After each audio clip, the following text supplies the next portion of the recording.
Okay, we're going to now do file item 4, AB 1871, Assemblyman Bonta, charter schools, free and reduced priced meals.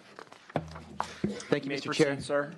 Thank you, Mr. Chair. Thank you, colleagues, for the opportunity to present AB 1871, which would require a public charter school to provide each low-income student with one nutritious, free, or reduced price meal each school day.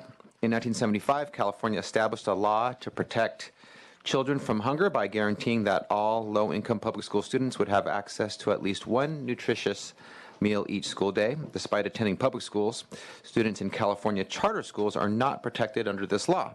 More than 81,000 low-income students attend a charter school without access to free and reduced-priced meals.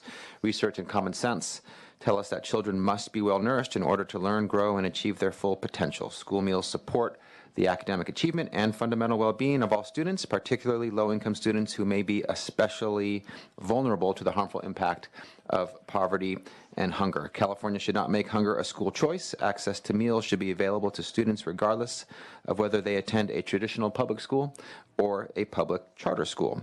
This bill has the support of a broad coalition of anti-hunger organizations, public education stakeholders, children's welfare advocates, and charter school support. I respectfully ask for your aye vote. With me here today is Silvia Bradford, a former charter school principal and current director of charter schools, and Angela Nelson and her daughter, Jasmine Nelson, a former charter school family. Good morning, esteemed senators and community. Good morning. My name is Silvia Bradford, and I've been an education reformer for the past 17 years, working as both a district school administrator and the founder of a charter school, as well as a district and county authorizer. So I'm well positioned to provide advocacy on this bill. In the early days of charter, the fact that they were not required to participate in free and reduced lunch meal programs made sense, as they didn't have the industrial kitchens in charter facilities and there were few service options. But thankfully, this is not the case today. Meal vendors are plentiful, offering high quality and competitively priced services that only require a small room with a sink, a warmer, and a refrigerator. In addition to lack of infrastructure no longer necessitating charter's exemption, ethically it has always been unjust that students and families have been excluded from entry into these public schools simply because they could not afford to provide their own lunch at these charters. Luckily, the vast majority of charter schools do take advantage of state and federal subsidies to ensure that their students receive nutritious meals. This proves that it is not an impossible endeavor for charters to feed children. It's simply one that requires a desire to. And AB 1871 will mandate that meal program participation from charters who haven't felt compelled thus far.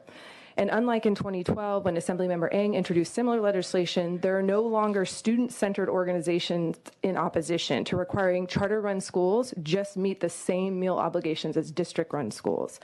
And we can call that progress or maybe just human decency prevailing, but either way, I'm ecstatic at the potential passage of this bill, where charters will now be accessible to all children and families, as making school meals available to needy students is something that we should do right and do right now, as California kids deserve nothing less. So thank you for your consideration.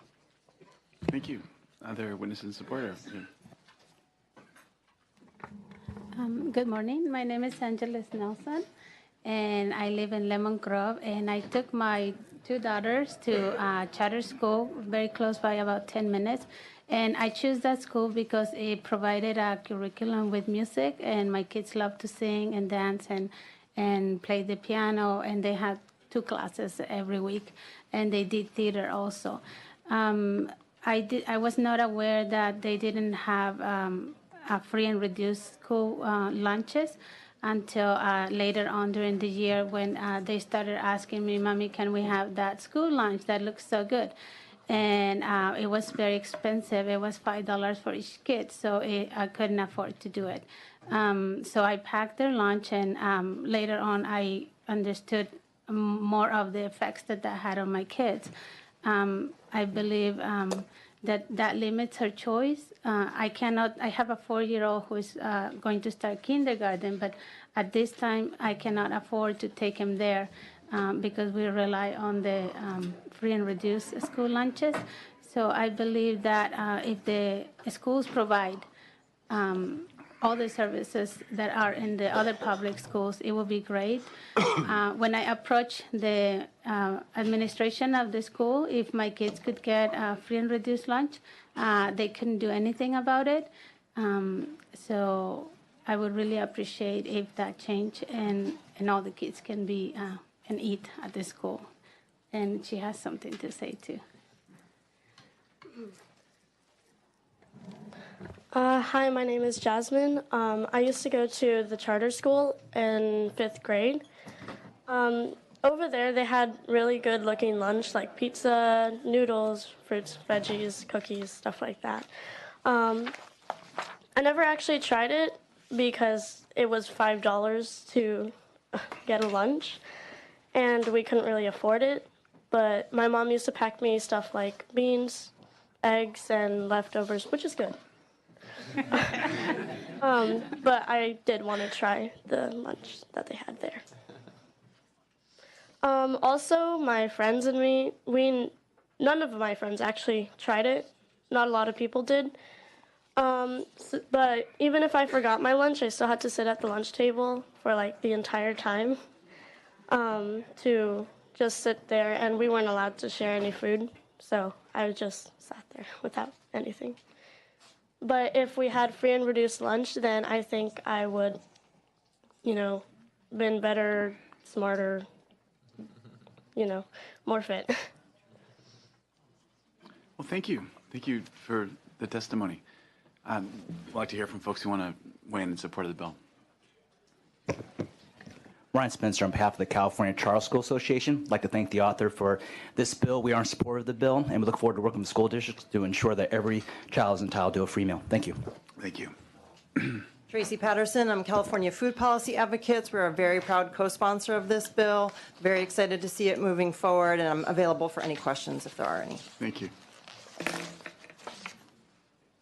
Good morning, Mr. Chair and members. Lee Angela Reed on behalf of the California School Nutrition Association and the Small School District Association. Thank you. Thank you.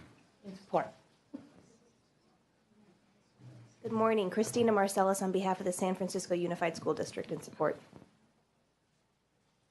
Good morning. Nancy Chidas Espinosa on behalf of the California School Boards Association in strong support.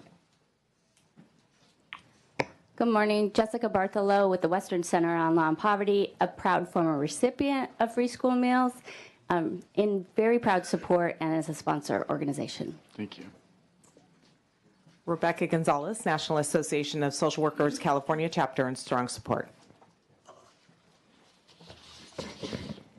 Eric Harris with the California State NAACP in support. Lydia Bourne representing American Academy of Pediatrics, California Division, as well as California School Nurses. We're in support. Good morning. Kevin Tromer on behalf of the Compton Unified School District in strong support.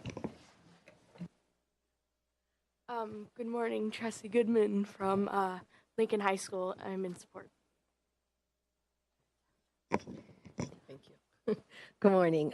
Anita Averick, Redondo Beach Unified School District. We're in support. Good morning, Leah Dara, California State PTA, and a co-sponsor of the bill, a long supporter of lunches for all children, in strong support. Thank you. Thank you. Charlene Goodman from Stockton area, we support. Michael Young with the California Labor Federation, also here in strong support. Thank you. Good morning. Betsy Armstrong with the County Health Executives Association, representing California's local health departments in strong support. Good morning. Teresa Machado with Common Sense Kids Action in strong support.